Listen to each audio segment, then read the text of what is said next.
Hypertension is the absolute most prevalent and honestly the most modifiable cardiovascular risk factor we face in practice today. Yet our control rates, they still remain incredibly poor. And this is despite having drugs that are highly effective, totally cheap, and literally decades old. We aren't failing because we lack the tools. We're failing in our clinical process. So welcome to this clinical explainer of the 2025 AHA, ACC, and multisociety high blood pressure guideline. My goal right now is to get you fully updated on exactly what changed so you can bring this directly to your patients. Let's just state this plainly right up front. The 2025 guideline did not redefine hypertension. The actual numbers defining the disease are exactly the same. What it did do, though, is change the process. Treatment is now much earlier, it's way more risk-informed, and it's heavily systematic. You're going to see a major shift away from that indefinite, passive, lifestyle-only management and a strong move toward precise, calculated medication triggers. Oh, and before we really get going, just note that the clinical content we're covering today has been verified through August 2026. To get you up to speed quickly, we're going to follow the exact clinical pathway you use every single day. Here's our roadmap for this explainer. 1. Measure. 2. Classify. 3. Risk stratify. 4. Initiate. 5. Escalate. And 6. Special cases. Okay, let's jump straight into step 1, accurate measurement. The office technique checklist is still your absolute foundation. You know the drill here. No caffeine or smoking for 30 minutes, an empty bladder, 5 minutes of quiet rest, feet flat on the floor, and using a validated device with the right cuff size. An undersized cuff forces a much higher occlusion pressure just to compress the artery, and that overestimates blood pressure, sometimes by a clinically decisive margin. But the real game changer here is out of the office. Home blood pressure monitoring is now expected practice. It is no longer just an optional add-on. The 2025 evidence actually leans toward home monitoring over ambulatory monitoring purely on the grounds of reproducibility and practicality. You absolutely need these home readings to catch masked hypertension, where the office readings look perfectly fine, but home readings are high and carry serious cardiovascular risk. You also need them to successfully rule out white coat hypertension before you overtreat someone who is perfectly fine at home. Now, you are inevitably going to have patients who confidently walk in with a whole year of blood pressure data from their wrist. The guideline is definitive here. Cuffless smartwatch devices must not drive diagnosis or medication decisions. The accuracy and validation protocols just aren't there yet. Absolutely acknowledge the patient's effort. It's great they care, but convert that enthusiasm right into a validated upper arm cuff and a structured 7-day log. Wrist and finger devices are just not recommended for clinical decisions.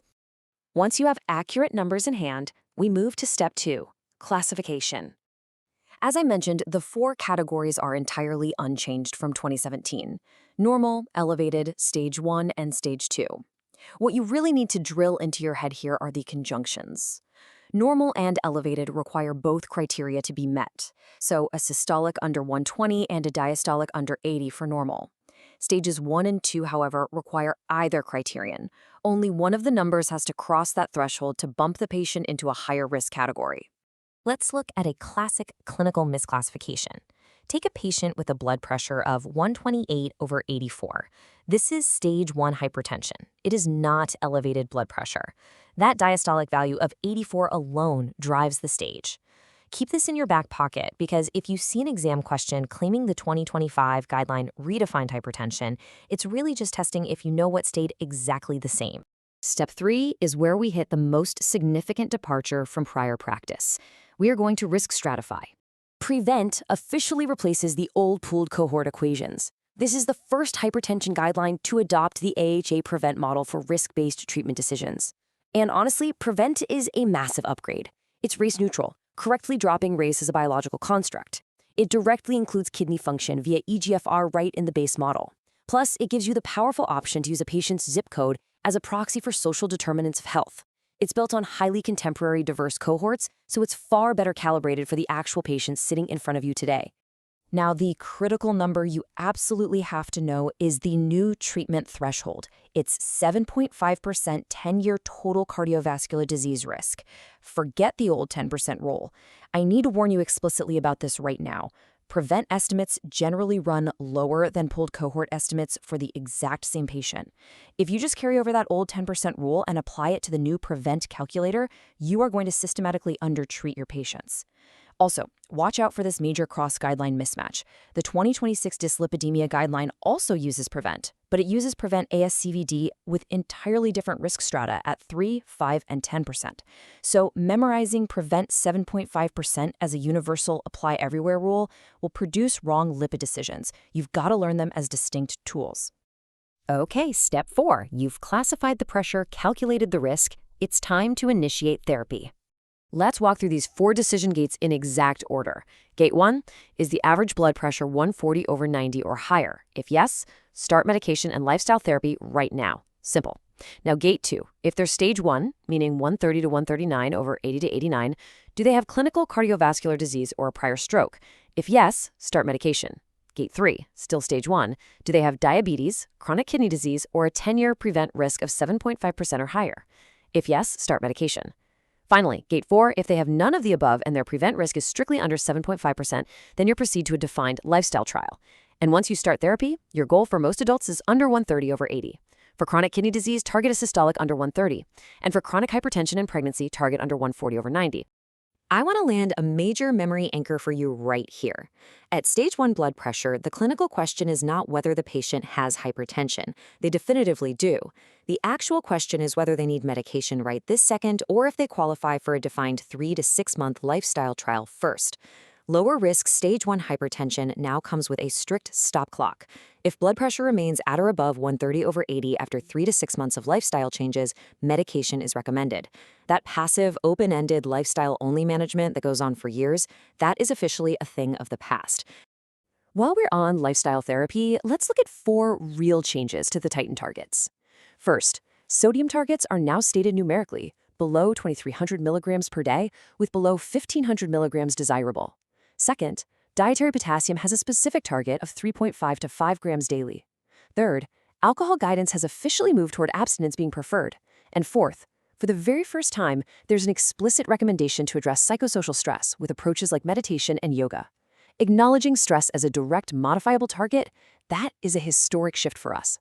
Now pay close attention because this next point is absolutely critical for your daily pharmacy and clinical practice. Potassium-based salt substitutes are newly recommended to help patients hit those dietary potassium targets. But this guideline-endorsed over-the-counter product presents a severe safety hazard. Increased potassium intake is highly dangerous in patients with chronic kidney disease or those actively taking ACE inhibitors, ARBs, MRAs, potassium-sparing diuretics, or calcineurin inhibitors. Because salt substitutes are casually bought over the counter at the grocery store, the patient gets 0 prompts from the pharmacy system checking their med list. You must actively counsel your at-risk patients to avoid these products.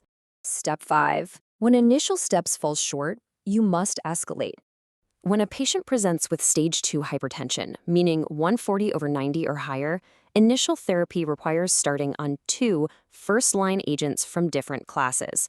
And the guideline explicitly states these should preferably be formulated as a single pill fixed-dose combination. Why? Because it improves both the speed of blood pressure control and long-term medication adherence. When you're picking these 2 agents, use rational pairings, like an ACE inhibitor or an ARB combined with a calcium channel blocker or a thiazide diuretic. And please, remember the cardinal rule. Never combine an ACE inhibitor, an ARB, or a direct renin inhibitor together. You're just stacking the risk of hyperkalemia and acute renal failure without gaining any extra cardiovascular benefit.